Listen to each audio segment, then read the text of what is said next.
என்னுடைய வரலாற்றை கேட்டுவிட்ட காரணத்தால் நேரம் இருந்தாலும் இல்லாவிட்டாலும் சொல்லிவிடுவது கடமை என்று பகுதி பகுதியாக ஒளிபரப்பு. என்னுடைய 2.5 வயதில் என் தந்தை இறந்து விட்டார். சரி.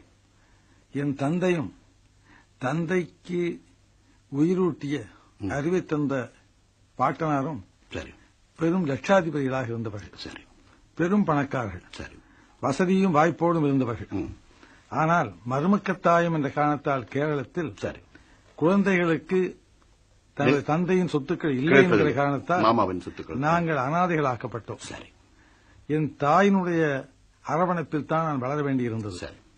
என் தந்தை மேஜிஸ்ட்ரேட்டாக இருந்தார், பிரின்சிபாலாக இருந்தார். சரி. பிரின்சிபாலாக இலங்கையிலே பணியாற்றும் பொழுது கண்டியிலே தான் நான் எந்த தொடர்பு? கேரளம் ஆயிற்று, தமிழ்நாடு ஆயிற்று, இலங்கை ஆயிற்று.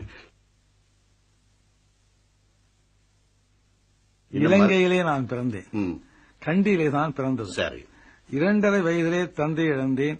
அதற்கு பிறகு 4-5 வயதிற்குள்ளேயே நான் தமிழகத்திற்கு வந்து விட்டேன்.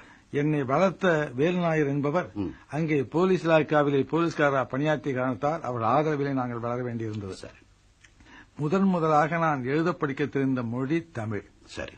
நான் அறிவு வந்த பருவம் முதல் பார்த்துக் கொண்டு பழகிக் கொண்டிருக்கின்ற மக்கள் தமிழ் மக்கள். சரி. என் உடம்பிலே இத்தனை ஆண்டுகளாக குருதி வளர்ந்திருக்கிறது, சூடேறிக் கொண்டிருக்கிறது, சூடு தனியாமல் இருக்கிறது என்றால் நான் வளர்ந்திருக்கிறேன், வாய்ப்பு பெற்றிருக்கிறேன் என்றால் தமிழ் கூறும் நல்லுலகம் தந்த வாய்ப்பாகும். ஆகவே அந்த தமிழ் உலகத்திற்கு நான் தொண்டு செய்ய வேண்டும் என்கிற ஆர்வம் என்னை அறியாமலே என்னை உந்தி தள்ளிக் கொண்டிருக்கிறது வந்தது.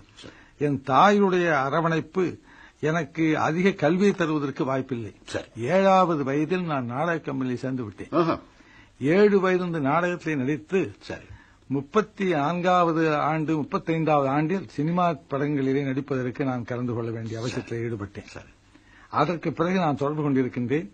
1930ஆம் ஆண்டிலேயே 29-28 இருந்தே நான் வந்து காங்கிரஸ் கட்சியில் அங்கத்தினராக இல்லாவிட்டாலும் அதனுடைய ஊழியனாக இருந்தேன். 33-34 எல்லாம் நான் அங்கத்தினராக பதிவு செய்து கொண்டு விட்டவன்.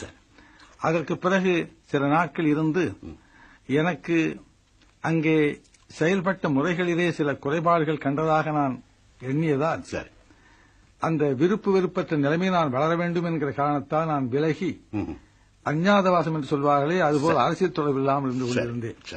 ஒரு 4-5 ஆண்டு அரசியலில் இருந்து ஈடுபாடு இல்லாமல். ஆனால் நான் கதர் கட்டுகின்ற காங்கிரஸ்காரனாக இருந்தேன். நான் ஒரு தேசியவாதியாக எப்பொழுதுமே இருந்து கொண்டிருப்பவன். சரி. அது மட்டுமல்ல, மகாத்மாவின் கொள்கையிலே பிடிப்பும் நம்பிக்கையும் கொண்டவன். சரி. அவைகளெல்லாம் ஒருங்கு சேர நான் தமிழகத்திலே கண்ட ஒரே ஒரு தலைவர் மாபெரும் அறிஞர் அமரர் அண்ணா அவர்கள் தவிர வேறு யாரும் இல்லை என்பதை அறிந்து அவருடைய புத்தகங்களை படித்துவிட்டு அவருடைய நியாயமான கோரிக்கைகள் தான் தமிழகத்திற்கும் இந்திய துணைக்கண்டத்திற்கும் பயனுள்ளதாக இருக்கும் என்ற காரணத்தால் நான் திராவிட முன்னேற்ற கழகத்திலே சேர்ந்தேன். அண்மையில் 1972ஆம் ஆண்டு அக்டோபர் 10ஆம் தேதி அன்று குற்றமற்ற நான் வெளியேற்றப்பட்டேன். வெளியேற்றப்பட்ட பிறகு தொண்டர்களுடைய மக்களுடைய விருப்பப்படி அண்ணா திராவிட முன்னேற்ற கழகம் என்ற அமைப்பை நான் உருவாக்கினேன். இப்பொழுது அதிலே முதல் தொண்டனாக நான் இருக்கிறேன் என்று அவர் சொல்லுகின்றார்கள். நான் நிறைய பணி